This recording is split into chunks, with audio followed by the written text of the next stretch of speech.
Hoje falaremos da Rússia. Saberemos qual é a sua história e a sua política, e também sobre suas forças armadas. A história da Rússia começa com o surgimento dos eslavos, que surgiram há cerca de 3 a 3,5 mil anos, separando-se do grupo étnico indo-europeu. A partir de meados do primeiro milênio a.C., eles começaram a migrar para a Europa Oriental, estabelecendo-se por volta do século VIII d.C., na bacia dos rios Dníster, Divino Ocidental, Oka e no curso superior do Volga. O primeiro estado do povo russo, a Rus de Kiev, existiu por cerca de 300 anos. Era uma federação de principados governada conjuntamente pela dinastia Rurik. O desenvolvimento das relações feudais e o fortalecimento da independência de cada cidade levaram à fragmentação política da Rus de Kiev. No final da década de 30, no século XIII, os tártaros mongóis invadiram o Rus, que se tornou dependente da Horda de Ouro por quase 250 anos. O jugo acelerou o processo da fragmentação da Rus, mas, ao mesmo tempo, com o renascimento da economia e da cultura, tornou-se um incentivo à unificação. Devido a uma série de fatores, Moscou assumiu a liderança política no início do século XIV, o que pode ser explicado por sua posição geográfica vantajosa e pela política perspicaz de seus príncipes. Os séculos XVII e XVIII marcaram um novo período na história da Rússia. Enquanto o sistema feudal era preservado e até mesmo fortalecido, teve início a formação de um sistema capitalista. Um papel significativo nesses eventos foi desempenhado pelo Tempo das Perturbações, causado pelo fim da dinastia Rurik, com a morte do filho de Ivan IV, o Terrível. O descontentamento causado pela terrível fome e a intensificação da exploração feudal adquiriram tal escala que resultaram na primeira guerra camponesa da história do país. A era de Pedro I tornou-se um período de profundas transformações que abrangeram todos os aspectos do Estado e da vida pública. Os esforços de Pedro I produziram resultados brilhantes, embora tenham sido alcançados por meio da violência e da exploração do povo. Seu principal resultado foi a transformação do país em uma potência marítima, o que permitiu que seu desenvolvimento fosse significativamente acelerado e lhe assegurasse um lugar de destaque entre os estados europeus. Já o reinado de Catarina é chamado de Era de Ouro da Nobreza e Absolutismo Esclarecido, uma vez que a imperatriz concluiu o processo de formalização da nobreza como classe privilegiada.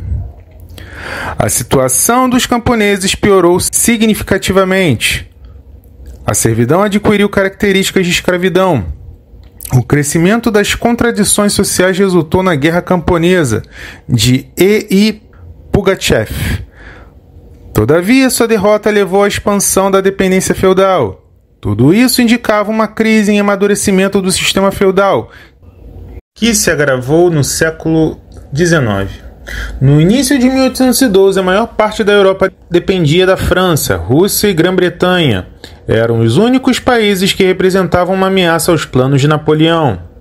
Em 1812, Napoleão invadiu a Rússia, com forças 3 vezes maiores que os exércitos russos ocidentais, sob o comando de generais que, todavia, após 6 meses de campanha, seu exército mais forte da história foi completamente destruído. Em meados do século XIX, as relações de servidão no país pioraram e se agravaram. Despertaram temores quanto ao futuro entre os proprietários de terras e entre os servos. Cresceu a insatisfação com a sua condição miserável. No contexto da agitação camponesa, que se intensificou especialmente durante a Guerra da Crimeia, o governo liderado por Alexandre II realizou uma reforma em 1862 que aboliu a servidão.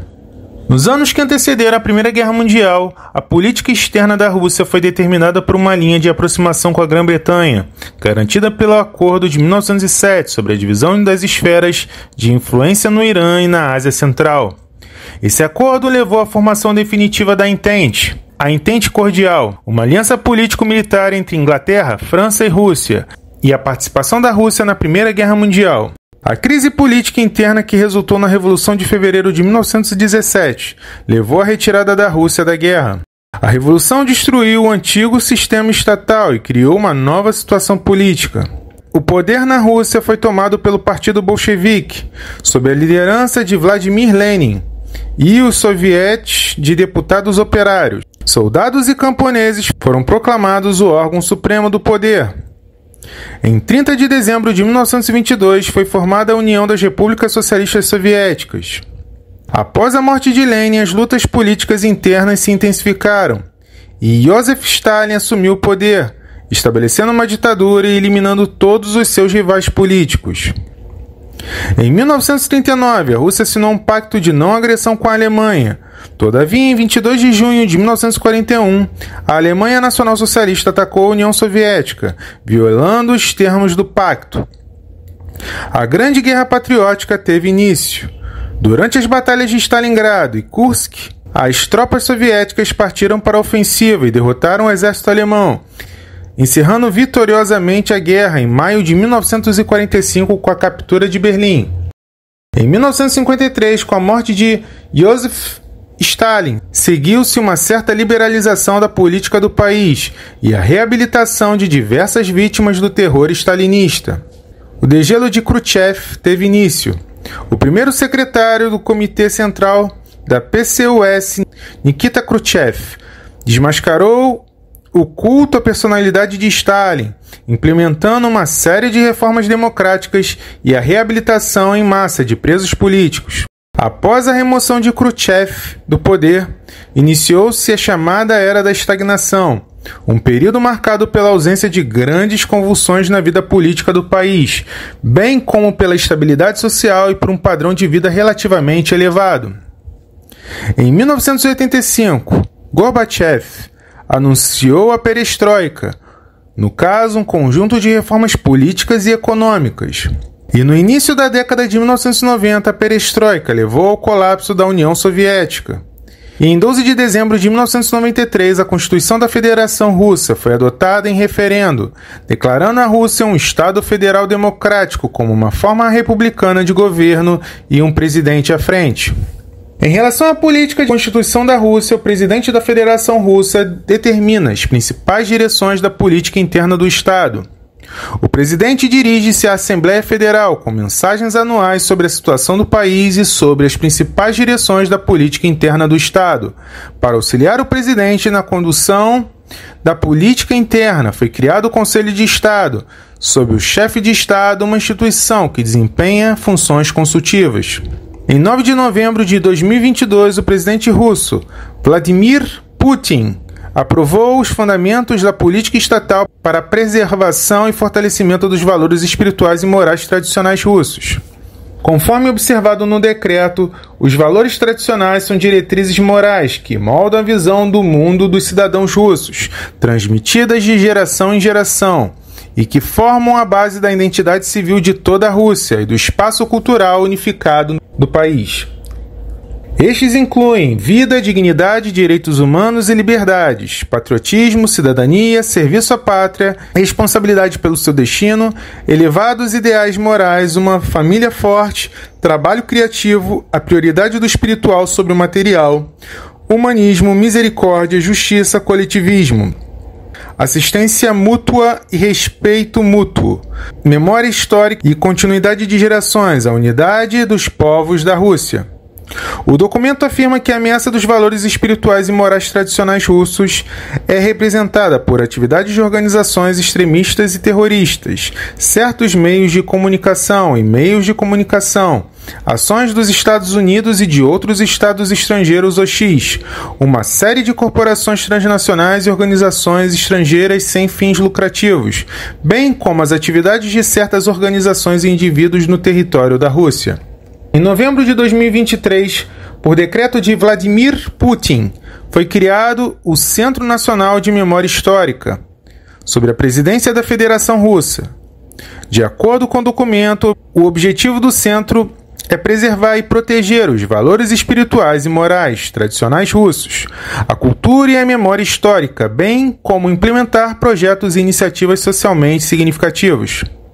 Yelena Malisheva, reitora da Faculdade de Arquivologia da Universidade Estatal Russa, de Humanidades foi nomeada chefe do centro. Em setembro de 2024, foi criado na Rússia um registro de países que impõem atitudes neoliberais destrutivas que ameaçam os valores tradicionais russos.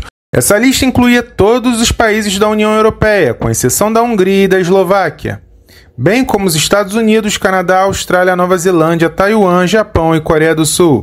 Os cidadãos desses países que sofreram com a imposição de atitudes neoliberais destrutivas têm direito a receber uma autorização de residência na Rússia. De acordo com a Constituição da Federação Russa, o sistema multipartidário e a diversidade ideológica são reconhecidos na Rússia. A Federação Russa é um Estado laico. Nenhuma ideologia pode ser estabelecida como um Estado obrigatória. De acordo com o parágrafo 1 do artigo 3º da Lei Federal da Federação Russa, número 95-FZ, sobre partidos políticos, um partido político na Rússia é reconhecido como uma associação pública criada com o propósito de participação dos cidadãos da Federação Russa na vida política da sociedade por meio da formação e expressão de sua vontade política, participação em ações públicas e políticas, eleições e referendos, bem como o propósito de representar os interesses dos cidadãos em autoridades estatais e órgãos de governo local. A Rússia possui nominalmente um sistema multipartidário. Ao mesmo tempo, após a criação do Partido Rússia Unida e as eleições de 2003 para a Duma estatal, surgiu no país um sistema partidário com um partido dominante, no qual um partido, o Rússia Unida, detém poder político real, tendo maioria tanto no Parlamento Federal quanto nos órgãos representativos de quase todos os súditos da Federação Russa e da maioria absoluta dos municípios, cidades, vilas e distritos, além de controlar o poder executivo em quase todo o país. Em 10 de setembro de 2024, havia 25 partidos políticos oficialmente registrados na Federação Russa, 24 dos quais têm o direito de participar. As eleições do presidente da Rússia são candidatos de partidos representados na Duma estatal da Federação Russa, bem como em órgãos legislativos, no caso representativos, de poder de pelo menos um terço dos súditos da Federação Russa. São admitidos diretamente às eleições presidenciais. Ao mesmo tempo, candidatos de outros partidos precisam coletar 3 vezes menos assinaturas de eleitores para participar dessas eleições do que candidatos autoproclamados, 100 mil em vez de 300 mil. Nas eleições de deputados da Duma estatal, os partidos que obtiverem pelo menos 3% dos votos nas eleições anteriores para a Duma estatal, bem como os partidos representados em pelo menos um parlamento regional da Federação Russa, podem participar das eleições para deputados da Duma Estatal da Assembleia Federal, da Federação Russa, tanto por listas partidárias quanto em círculos eleitorais de mandato único, sem coleta de assinaturas. Outros partidos devem coletar assinaturas de 200 mil eleitores para indicar uma lista partidária para as eleições para a Duma Estatal e seus candidatos, bem como candidatos autoproclamados em círculos eleitorais de mandato único. Devem coletar assinaturas de pelo menos 3% dos eleitores registrados no círculo eleitoral. Para eleições de chefes de súditos da Federação Russa, nas regiões da Federação Russa, cujos líderes são eleitos por voto direto, apenas candidatos de partidos têm o direito de participar das eleições. A questão da possibilidade de candidatos participarem por autoindicação é decidida pelo parlamento de cada região específica. Para participar, os candidatos de partidos devem coletar assinaturas de 5% a 10%, dependendo da região, de deputados municipais e líderes eleitos pelo voto popular de entidades municipais, que representem pelo menos 3/4 dos municípios da região, enquanto os candidatos autoindicados, se forem autorizados a participar das eleições, também devem coletar assinaturas de 0,5% a 2%, dependendo da região da Federação Russa dos eleitores. Nas eleições para órgãos legislativos do poder estatal dos súditos da Federação Russa, os partidos que receberem pelo menos 3% dos votos nas últimas eleições para a Duma estatal estão autorizados a participar nas eleições para todos os órgãos legislativos, no caso representativos do poder estatal dos súditos da Federação Russa, sem recolher assinaturas. Os outros partidos são admitidos diretamente às eleições acima mencionadas apenas nos súditos da Federação Russa, onde já tem representação nos parlamentos regionais e locais, e ou receberem pelo menos 3% dos votos nas últimas eleições para o parlamento regional ou para o parlamento de pelo menos um dos municípios do mesmo súdito da federação. Os partidos que não estão autorizados a participar das eleições para o parlamento regional devem recolher assinaturas de 0,5% dos eleitores no súdito da federação para poderem participar nelas em listas partidárias. Os candidatos de mandato único, tanto partidários como autonomeados, devem recolher assinaturas de 3% dos eleitores no distrito eleitoral em que pretendem concorrer. E para terminar essa questão, as eleições municipais, que para eleições locais, chefes e deputados de municípios, alguns partidos são admitidos diretamente, enquanto outros são admitidos por meio da coleta de assinaturas. Os partidos mais conhecidos na Rússia são a Rússia Unida, que tem por ideologia o estatismo, o conservadorismo, o corporativismo, o nacionalismo russo, o tradicionalismo, o solidarismo, o elitismo e o putinismo. Também temos o Partido Comunista da Federação Russa, que tem por ideologia o socialismo do século XXI, o patriotismo soviético, a nostalgia da União Soviética e o conservadorismo social. Também temos uma Rússia Justa pela Verdade, que tem por ideologia o conservadorismo de esquerda, o conservadorismo social, o conservadorismo paternalista, o tradicionalismo, o irredentismo russo, o anti-americanismo, anti-atlantismo e populismo de esquerda. Também temos o Partido Liberal Democrático da Rússia, que tem por ideologia o conservadorismo liberal, o anticomunismo, o patriotismo, a economia mista, o estatismo, o nacionalismo cívico, o tradicionalismo, o nacionalismo integral e o populismo de direita.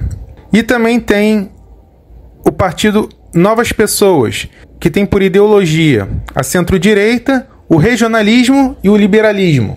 O atual presidente é Vladimir Vladimirovich Putin, que governa o país desde 1999, sendo membro do Partido Rússia Unida. Quanto às Forças Armadas, temos as Forças Armadas da Federação Russa, abreviadas como VS. De acordo com o apêndice número 11 da Carta do Serviço Interno das Forças Armadas da Federação Russa, a abreviatura VSRF é fornecida em inscrições, em placas nas entradas dos edifícios das organizações das Forças Armadas. Em uniformes militares, remendos com a inscrição Forças Armadas da Rússia são oficialmente fornecidos. É uma organização militar estatal da Federação Russa, projetada para repelir a agressão dirigida contra ela, para a defesa armada da integridade territorial e inviolabilidade de seu território, bem como para executar tarefas de acordo com tratados internacionais. As Forças Armadas da Federação Russa possuem o maior arsenal nuclear do mundo e um sistema bem desenvolvido de sistemas de lançamento de armas nucleares. De acordo com a maioria dos especialistas militares mundiais, o exército russo é um dos exércitos mais fortes do mundo, perdendo apenas para as Forças Armadas dos Estados Unidos em alguns aspectos. O recurso de mobilização da Rússia é estimado em 31 milhões de pessoas. As Forças Armadas da Federação Russa foram criadas em 7 de maio de 1992, com base nas antigas Forças Armadas da União Soviética, estacionadas no território da RSFSR, bem como em um grupo de tropas e forças navais fora da Rússia. Naquela época somavam 2,88 milhões de pessoas. Também tem as Forças Aeroespaciais, no caso a VKS. São um ramo das Forças Armadas da Federação Russa, projetadas para conduzir operações de combate principalmente no ar e no espaço, a fim de garantir a defesa e a segurança da Federação Russa. Foi formada em 2015 como resultado da fusão da Força Aérea e das Forças de Defesa Aeroespacial, a VVKO, começando a executar as tarefas atribuídas em 1º de agosto de 2015 de acordo com o decreto do presidente da Federação Russa. A gestão geral da Defesa Aeroespacial da Rússia é realizada pelo Estado-Maior-General das Forças Armadas da Federação Russa, e a gestão direta é realizada pelo Comando Principal das Forças Aeroespaciais. O Estado-Maior das Forças Aeroespaciais estão localizados no edifício do Ministério da Defesa da Federação Russa, localizado na área de Arbat, na rua Znamenka, em Moscou. Já na Marinha existem dois nomes, a Marinha da Federação Russa, onde todas as palavras são escritas em maiúscula e também há uma com o mesmo nome. Todavia, a primeira opção é recomendada por especialistas do portal da internet, gramota.ru, com referência ao guia breve para a elaboração de atos no Conselho da Federação na Assembleia Federal da Federação Russa, como correspondendo às normas do discurso oficial. Esses mesmos especialistas, no entanto, reconhecem a correção linguística da segunda opção. A segunda opção está em conformidade com as regras da ortografia russa e é confirmada pelos dicionários padrão da língua russa. Atualmente, o governo da Federação Russa atribuiu as seguintes tarefas à Marinha: dissuasão do uso da força militar ou da ameaça do seu uso contra a Rússia, a defesa por meios militares da soberania de um país que se estende além do seu território terrestre, até as suas águas marítimas internas e ao mar territorial, dos seus direitos soberanos na zona econômica exclusiva e na plataforma continental, e na liberdade do alto mar. Criação e manutenção das condições para garantir a segurança das atividades econômicas marinhas no Oceano Mundial. Garantir a presença nacional da Rússia no Oceano Mundial. Demonstração da bandeira e da força militar. Visitas de navios e embarcações da Marinha. E, para finalizar, assegurar a participação em ações militares da manutenção da paz e humanitárias levadas a cabo pela comunidade internacional que vão ao encontro dos interesses do Estado. Também temos as tropas aerotransportadas, VDV.